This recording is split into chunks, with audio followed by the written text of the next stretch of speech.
This is Smithy.tv. Hey, this is Kenny Robinson coming back to you with another episode of Breaking Down the News. I swear to God, I am going to come up with another show title better than that one of these days. Anyway, though, until I do, it's called Breaking Down the News. And this week I'm blessed. I have an old friend of mine that's been kind enough to come in here. I don't imagine he gets up before this time of day often, or at least not the guy I used to know would. But Chris Finn, if you remember the heyday of stand-up comedy in this country, Chris was the MC that you had on your show. He always kept it tight. He was always topical, always very sharp, and always a little sarcastic. You know, not a little. I say very much. And since then, he's been a gun for hire. He's worked as a writer, collected a bunch of Geminis. Are they still called Geminis? I think they're called CSAs now. CSAs? Which sounds like the warning sticker you're not supposed to take off your radio. Yeah, you need special gloves to handle. You have to be grounded, rubber boots, and all that. Yeah. Anyway, he's been the go-to guy for Rick Mercer's show the past few years. In fact, there's a joke that guys would sometimes take it easy because they know that didn't matter what it had. You've been, during the weekend they'd come in and do whatever, but you've been woodshedding the entire time, and you're. Because I have no life. Well, they didn't say that, but they said, well, Finn's got us. When did they say this? I didn't have to talk to them then. I won't even tell you who the fellas are, because then you'll find out you've been carrying them a long time. But basically it was, well, I don't know if I can afford this round. It's okay, Finn got a check from an insurance. So that part is true. I got a large insurance settlement. I don't know what that means, but well, it's good to see you again, and I'm not as sarcastic as I used to be. But life has slapped that smirk out of your mouth? Or? You know what? I think it's once you pass 50, you're in danger of sounding insanely bitter. I think like true sarcasm is only sexy when you're younger. When you're a young man's game. When you can when you're expected to be a little snotty or a little cheeky prick. Yeah. But the older you're just an idiot. Yeah. If you don't have some kind of I'm not saying never. You got to know when to use. I still find it hard to believe that you're 50. 53. Jesus. See, that's the problem. Like when a lot of young comics will come up and they'll tell me, my dad used to sneak in to see you, and I went, what do you mean your dad? I'm thinking like, or these comics who I used to come watch you when before I started out, and they're talking about when I was 24. I'm more used to the other. Like I hardly do stand up at all anymore. Yeah. Because it's something you really have to take seriously. I've never been one of those guys who's like, I'll go dick around on stage and take stage time away from someone who's serious about it. But I get the opposite now. If I do show up, no one's ever heard of me, which is which is even funnier. Yeah. And you don't want to say, you never put yourself out there like, hey, you never heard of me. You never say that. You never heard about the Tickle Queen, Tickle King? You never heard of that? I'm never surprised no one's heard of me. But there's that weird thing when you're sort of going, you don't know how to say, I used to, I used to tell a joke or two. Yeah. It sounds like a bad B-side to a comics reel. It is, and it's really, and then you realize, like, it's like 4 generations of comics since I think I was a touring comic, at least. That's scary to think about. I guess so. It's still the same, though. No, I know I do. I enjoy watching younger comics think that they invented it sometimes, or that they dismiss. Because I guess I was a bit like that. They dismiss older comics like, we're the young new breed.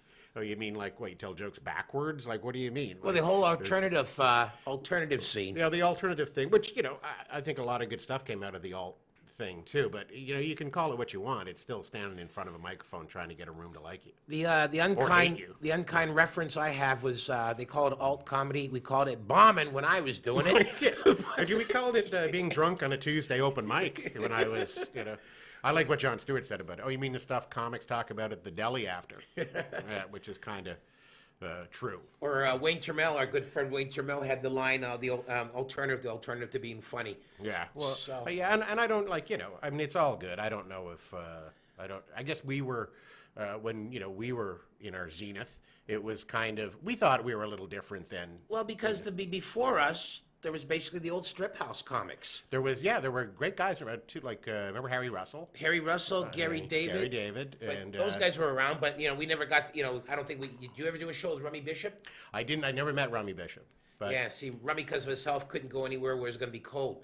So, or he'd just say that so he'd get all the, no, I can't go. So he could get the Bahamas gig. Yeah, he did cruises, and we stayed at a condo in Calgary with no heat because the Rummies of the world couldn't stand it. Yeah, well, Harry Russell was really, did you ever work with Harry? Yeah. I ever worked with Harry Russell once and Brent Butt, and we were at a gig. This is obviously a long time ago, and we're just, one of those $75 drive out to Mississauga and bomb. Yeah. And Harry was hosting, and he introduced Brent this way. He said, how some people change their name in show business to make it catchy and zany and stuff? Well, this guy didn't have to do it, because here he is now. Brent Butt, that's his real name. That's his real name. That's his real name. Like 4 times, like as Brent's going, okay, they get it. But I couldn't stop laughing. I was just holding on to myself at the back of the room. Yeah, they got it, Harry. They got it. Well, see, but Harry was beautiful because, as the comedy club scene changed and everything, he just started working on the old cruise ships. Yeah. So he was the first cruise ship comic I ever met. He had that permanent tan that was never leaving. He was a great guy. He had all the gold jewelry hanging around his neck that he got tax free on the cruises. Amazing hair.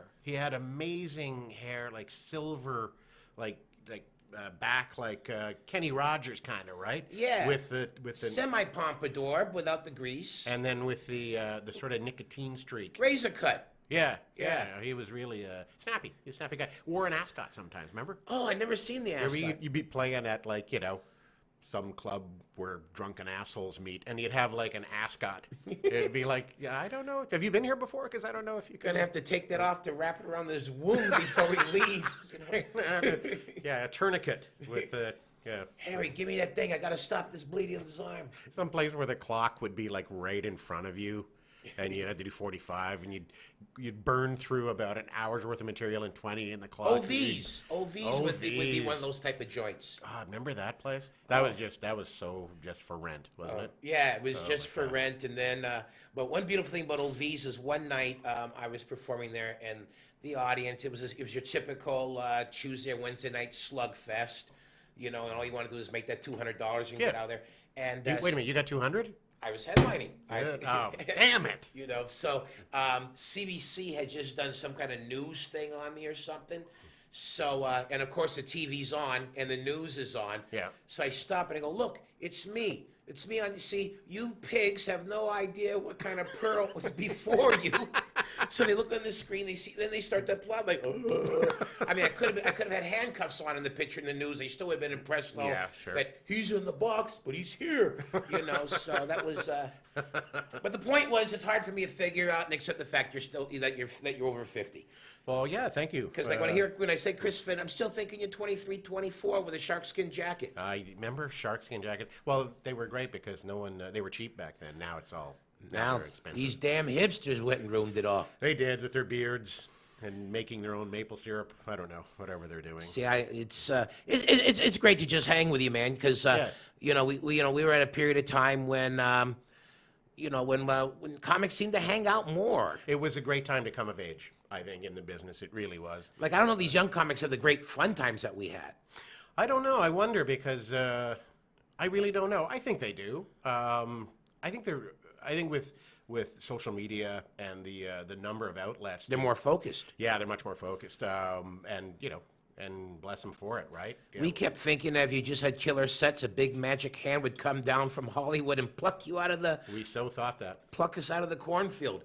And now it's all about how many followers do you have and how many hits does your video get on there. And to us, it was all about, getting the Hamilton gig next weekend. Oh, yeah. So Yeah, it's true. There wasn't any kind of outlet. I guess JFL was the big... Yeah, that's what you went for and hoped you hooked up with American management. And, basically, that's the only thing I ever, if someone like a younger comic or someone getting into business always asked, what should I do? I always just say, go to the States. It's really, go to the States. I mean, especially now with this new CRTC rulings. And it could be the end of CanCon as we know it. It's like, it's not going to be any easier to get into Canadian television here. And it's going to get harder to get into the States. You mean like literally getting in? Well, getting in, but I mean work permits and all the other things. It takes a while to get your green card. And, about $8 or $9 grand, but I would say it's worth it. See, now you had a taste of that American woman, And I had a cup of coffee in the show. you know, and then you just chucked it up in the air and said you didn't like L.A. or didn't like what you're doing when you're writing for what, Mad That's TV? true. I was. I had in '96, '97. I was lucky enough to get a staff job on Mad, and I kind of blew that. You blew it or you walked away from it? I walked away from it. Yeah. I'd say I blew the last 2 months. You burned that bridge before you walked. No, I didn't burn any bridges. They're still friends. Fax Bar and Adam Spall, and of course Brian Hart, who was key in me getting that job. We're still friends. Whenever I see those guys, they've seen harder cases than me come and go, and I learned a lot. Did okay, but I found LA difficult. And to be honest, not hiding a thing, about a year and a half or 2 years after I was back in Toronto, I couldn't stop kicking myself. Mm-hmm. So the money was good. Money was all right. Yeah, of course. Yeah, it was better than going $30,000 a week kind of writer's job. God, no. Oh, come on, man! Don't ruin it for me. I gotta think that's what it was. Nothing like that. No, not at all. But the residual system is different. So in that there is one. Unlike Canada, where everything's almost a strict buyout, and the overages are so low that producers don't have to pay you anything unless 11 million people watch the rerun of. I have a couple of on my fridge at home. I have a couple of checks on the fridge door from ACTRA. One is for 6 cents, and one is for 3 cents. Okay, I never got one that low. I got a check for $2.19, and my son's like, "Don't cash it, Dad. Don't cash it." And I said, "Motherfucker, I need this $2.19." Yeah, $2 is sorry. That's a whole different. That's thing. You're in the dollar figures then. You're not just talking. Really. And there's no more pennies. So how are they going to give you 16 cents? Exactly. Are they going to run it down to 15? Then you'll lose the whole thing on this deal, or what? But they round it out. So what was it about? What was about that? Was it the gig you didn't like, or just L.A. living, or? I think I was really homesick. L.A. Yeah, I didn't cotton to it well. I was. Even though there was enough Canadians down there for you to. I didn't. Well, yeah. I mean, it wasn't all bad or anything. My girlfriend was here. She wasn't going to move down. Just a lot of things, and I was disenchanted. And then, overall, it wasn't a bad experience. But I came back and started working on 22 Minutes. So, I learned a lot about myself. I learned I'm kind of a homebody, and I like Canada more than the United States. It was good because with 22 Minutes, and you didn't have to go back to.